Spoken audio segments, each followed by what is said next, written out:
ลักทุเลกับทุลักทุเลเขาเลิกก็ค่าเฮือนะพี่น้องข่อยเมาเหรอคนละ60เจ้าบาทหัวหน้าคนละ60 บาทจะไปแต่ต้องย้ายกันจะล้มนั่งหันละออกไปทางเซ่เดี๋ยวจะไปปากเซ่เดี๋ยวไปปากสั้นเนาะพี่น้องเนาะนั่งดีๆไว้เมาแล้วนอนลง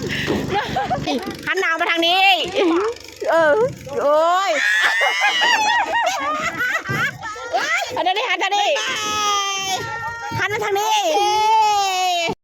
ตอนกลับพี่น้องคอยโซ่สีเมาไอเมืองวันได้เมานะเพิ่นดิตอนกลับว่าไม่เสือชูชีพเลยพี่น้องเด้อตอนมามีชูชีพตอนไปว่ามีหัวชูชีพพี่น้องคอยก็เมาแล้ววันนี้ตายว้าคุณยายคือเก่งแต่ว่าคุณพบาทมาอีกบ่